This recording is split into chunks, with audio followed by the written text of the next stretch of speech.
out by telling you guys that Julie and I are the co-historians for the village of Croghan. And what we wanted to do is we wanted to get some information from some of the older generation, older than us, and just get some, get some thoughts and some memories down on videotape, and so that someday, somebody else is going to look back at this and be really interested in the information that you guys have, And you guys do have a lot of information, I know, up here, but we as the younger generation, don't always ask the right questions or get the information that we really want to know about. So hopefully we'll get some of that information today. When I ask you a question, if you both want to answer and work it out together, have a conversation, go right ahead, because that's what we're looking for. We're looking for this not to be all factual. We want to see how you guys relate to each other too as siblings. Well, I wasn't brought up in Croghan, but I was brought up around Croghan area, so. Okay. Nick has lived in Croghan a lot longer than I have. Okay. So, well, could you start out and tell us about your family? How many kids were in your family? Who was your siblings? There was 5 of us in our family. The oldest one has passed away. The other 4 of us are still living. I'm the youngest one. How old are you? I'll be 86 in another 3 weeks. Okay. And how is Nick related to you? Well, Nick is my brother. And how much older is he? Yeah, I'm 92. 92? I will be 92 in March. All right. Yeah. So you've got a few memories too, don't you? Yeah. Yeah. Uh-huh. And Beverly Closter would be another sister. She's 93. She'll be 94 next fall. Yeah. And Glenda Kipfer, she's 89. She'll be 90 in February. Okay. Were your parents from Croghan? Both my parents were born on the Cutoff Road. They were actually neighbors at one time.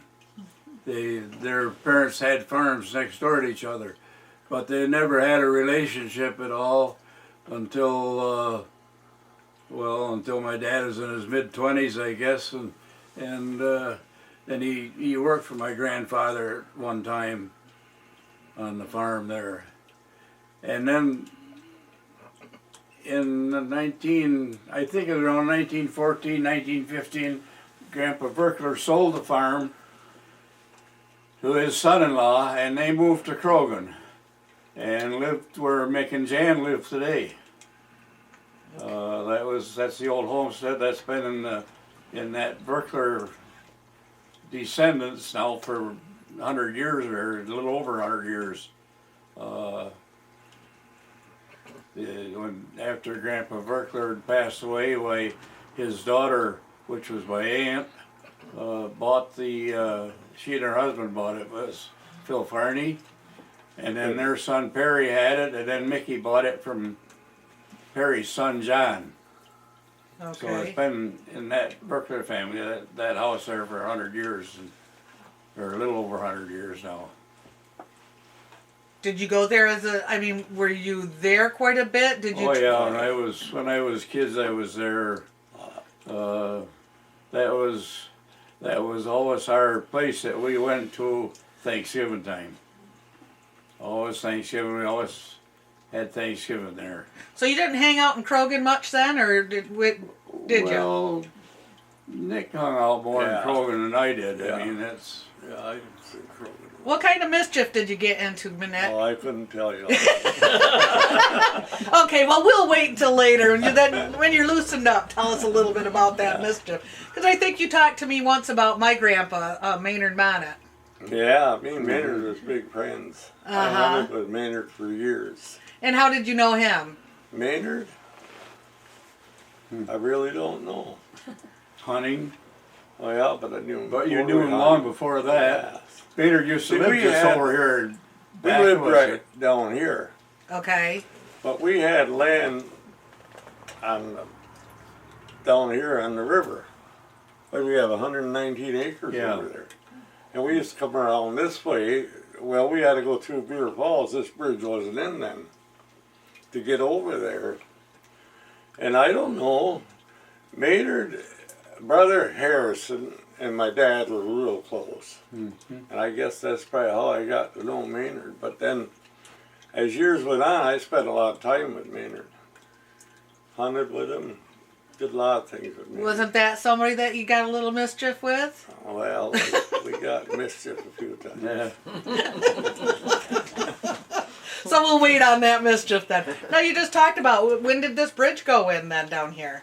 This bridge here went in 1948, I know it was in the 40s. 49, I don't know. I think this road started in 1949. See, Okay. when we were kids down here, we had to walk to school. It was 2 miles. My dad drove a school bus, but they couldn't pick nobody up in the Beaver Falls district. So we had to walk. That was 2 miles. We had to go up to Beaver Falls, up the Okay. old school. Yeah. Now when you say down here, where exactly are we talking about that is down here? Well, it's about You know where? not quite a half a mile past the town shed, the old town shed. Okay. Near where you? It's where You Danny know- Verschneider owns now. Oh, okay. Yeah, That's that's, a- where we that's were. the- Okay, so that was a farm. So you guys were raised on a farm then Right. also. Yeah. Okay. Where did you take your milk then? We never drawed the milk. Well, Shit on the cream a little. on the last end, we used to draw to the factory in Carthage, but because my dad dealt with cattle and stuff all the time, he was changing cattle, and they all had to be inspected and stuff to draw to a milk plant. So we never drew to a milk plant. Mother used to make butter and so on out of the milk, and we used to raise pigs and cattle and whatever to utilize the milk Okay. that we had. So how many cows did you have? We then? never had too many. Sometimes we had 1, 2, sometimes none, and sometimes 30. Yeah, Okay. it would So while vary. we'd buy a dairy, and then we'd have the whole bunch there. So Dad, he mostly dealt with cattle then to make a living. Yeah. Well, they drove school bus for Okay. 28 years. Okay. He But he started- couldn't drive you guys to school? He started, No, he drove us. no, They couldn't pick up the He kids left in the earlier town. than we did. They were only for the out of town Okay, kids. so that wasn't considered out of town then, huh? That was still in the Beaver Falls district back then, the Uh-huh. school district. And they couldn't, when they first got the buses, they couldn't pick nobody up in the district. That was Okay. just for people out of the district. So we're talking the school that's on the hill up here, the old That's school right, that yeah, that's on right. the, off the cutoff and road that's then. that's also where my mother went to school, Okay. Yeah. but not in the brick building, in the building before the brick building. Yeah. Oh really? I never knew of a building before the brick building. That brick building used to sit right side of the old building sat right side of the brick building, towards the cutoff road on that Yeah. side. Okay. All right. So then you said that there wasn't a bridge, so you went around what they call Main Street, Beaver Right. Falls, and then Yeah. then there was a bridge over Right. Yeah. up Yeah. here to get into Krogan. Now I was just showing Julie earlier road work being done between here and Krogan. When did that happen? Oh, the new road. That road was put in That was I gotta after, think, right after you got done down there. 8, about 59, 1959. I don't even know I was working Or on was it before we did the Indian River Road? I don't think so. Yes, it was. Yes. Yes, Yeah. about 56. No, it was after the Indian River Road. Was it? Yes. Okay. Because I went on working on line work after the Okay. Yeah. road job, and that's when they did this. I wasn't here when they was doing this road. Did you guys have any part of that? Not of the original road. Not the first time it was built. Doug Longway had the job at that time, and Doug did it from here to Naumburg. no, Doug did it from Krogan to Beaver Falls. Oh yeah. Yeah. From here to Naumburg, that was was an outfit out of Utica. He did that. See, I built the road from Naumburg to Carthage, and then I did get this one up here. That other That was outfit. back in the early 70s, right? Late Yeah, that would 60s? have been the this road from here to Naumburg was built in 71, maybe. I gotta think. No, 70. 1970. Because from 67, 68, 69 is when I was on the Naumburg Carthage Road. Okay, because it used to be called the River Road, correct? Yeah. Uh-huh. 26, and then 26A? Yeah. Mm-hmm. Yeah. I used to live down on that road. Oh, at, did you? at the bottom of Tooker Hill. Oh, yeah. Yeah. Yeah, it used to flood right in through there all the time, too. Yeah. Yeah. Darwin, when you said Where you was did you that on the road, right side? I Going was, down the hill? if you're coming down the hill, I was on the right side. Jackson. No, she's No, back before I'm, the hill. I'm before the hill, on the Naumburg side of the hill. Oh, Yep. Remember Frank Monnet? yeah. Yep, that was my dad. Oh, for crying out Yep. loud. And that's where my mom and him first started out, was down there. I was with Maynard hunting, and we come out that night, or 4 o'clock or so, stopped at the Belport Hotel, and jacked down and told us Frank got shot that day. Yeah. Nobody was able to come up and get you guys? They just didn't... No, we didn't know it till we stopped there. Gotcha. Uh-huh. Yeah. And Maynard didn't go by too many hotels. There's that story you were looking for. But you were always with him, right? You were trying to keep him to go. It was Maynard's fault. Yes, I remember when you were just a baby. Yep, that's when it would have happened. Maynard was was it? a grand old gentleman. Yes, he was. Yep. Yeah, we hunted together a good many years. Okay. Well, when you guys were kids and stuff, what did you do for fun? What did you know what I mean? Did you have fun, or did you have to work constantly, or go to school and then chores, or? Well, we had work that we had to do. That was for sure. That always was first. When there was work to be done, we had to do the work. And Yeah. but when my dad first drove bus, he used to keep the bus at home. And then when they built the garage up here and started storing there by the old brick building, his bus is there. Why, I was about maybe 4 years old at that time when that garage was built, and because I used to come up here with them. The bus drivers did a lot of the work in building of that garage. You know, in between their bus runs and stuff, see? And in the wintertime, Nick can remember this real good too. When it was snowing in the morning, Dad would get us up. We had to do chores to home, and we'd come up when he went with the bus and help him put chains on the bus so they could get buses to get around. Now, And all the farmers used to wait till the bus went through before they took their milk to the plant, because they knew if the bus got through, they could get through. Oh, really? But you know, before that, we kept the bus down. Yeah, they used to keep it down home. And I used to get up every morning and go out and start the bus for him. He had in the hay barn then. Yeah. And back it around. And you know that board on the front shed? Yeah. I backed Back right into that board. board. Did you get in trouble? I used to start every morning for him, warm it up. I couldn't have been very old then. That's kind of what I was thinking too. I'd be kind of young to be starting the bus. So, Then, when he had the bus here and he built that garage, he used to keep the car in the garage. I used to go out every morning and back that out and let it warm up. how many times did you hit something then? Was that? Did you hit anything then? No. No? Got used to it then, huh? Yeah, I used to like to drive that old big bus.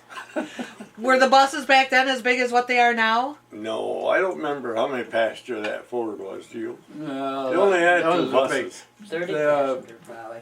They had. I think it was around 30. 30 passenger. 30, 31. And Oh, Marge is old. that little Drove Chevy, bus for years.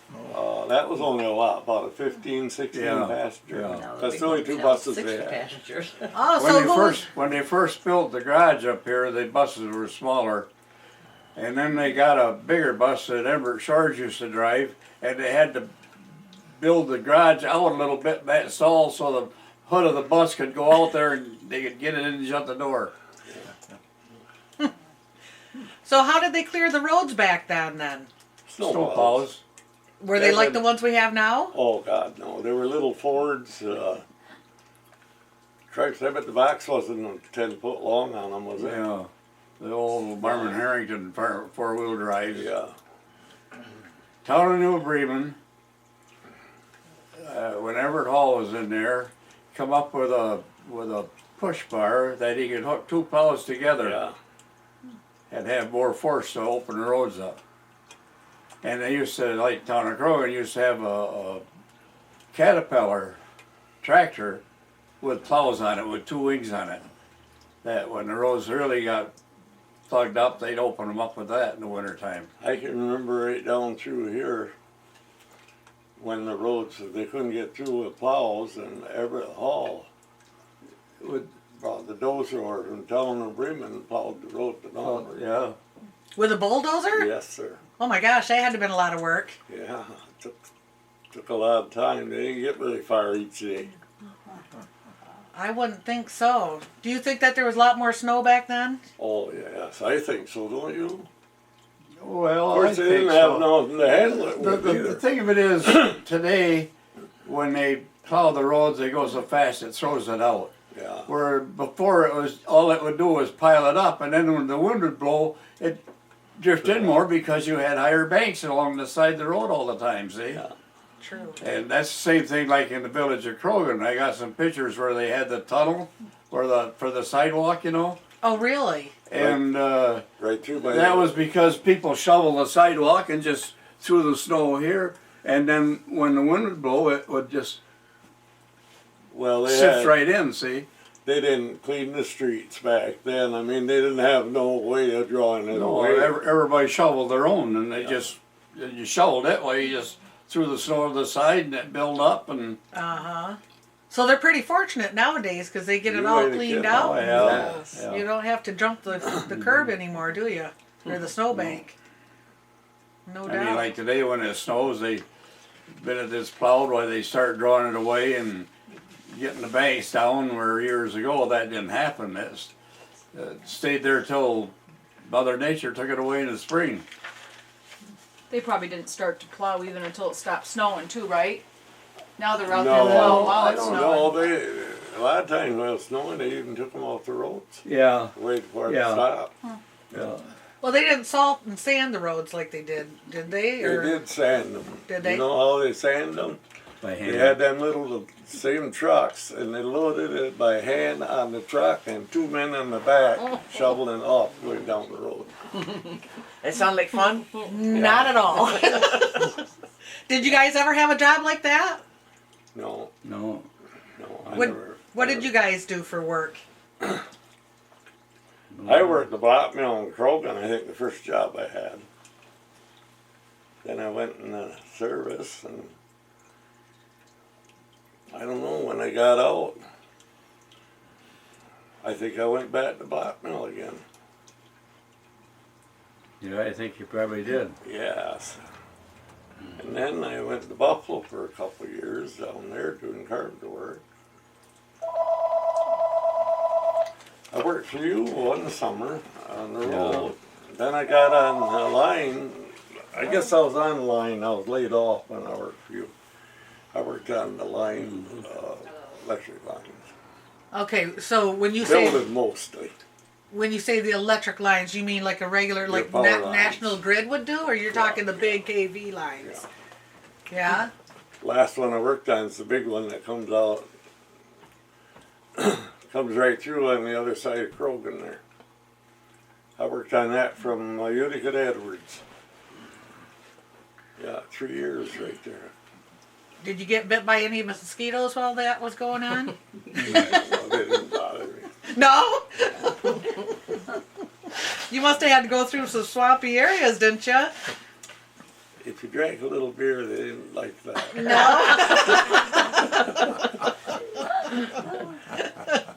That was back in the day where you could take your lunch with Niagara Mohawk and go to the bar, couldn't you? Yeah. Yeah, if you was near where you could, yeah. My parents owned Belfort Inn at one point, Arnie Linedecker. Yeah. So I think a lot of their lunch Irony must business. have been running that when we brought the big line down through. I know there was always Niagara Mohawk trucks there for lunch. And I'm not sure it was just lunch. Arnie worked for me a couple I different doubt times. it. Who did? Arnie, He did. Now doing what? on the road work. Yeah, he was with us on. Over here on Route 26 and Yeah. down at Sackets Harbor, he worked for me. Really? Now what kind of years would that have been? Mm-hmm. What time frame, Darwin? Like 50s, Well, I think it was 60s? 62 when it was Okay. over here. All right. And I think Sackets Harbor was 64 maybe. Okay. Fall of 64 and spring of 65. No, didn't know that. Spring and summer. So who did you work for then, Darwin? Well, when I got out of high school, I worked for Farney Steiner, delivering feed. Till I went in service. Was that out of Krogan? Yeah. Okay. And then I went to service, and after I come out of service, I worked over here in the J.P. Lewis painting for a year and a half, I guess. And then I worked for Lehman's there for a little while, and then they come in, they built the Indian River Road, and I got a job there as timekeeper with Brother DeWitt. And they stayed there the whole summer and fall, and they laid me off that winter, and next spring they called me to go to Batavia. So I went down there to work, and then about halfway through the summer, they sent me down to Newfield, which is outside of Ithaca, on a road down there as timekeeper.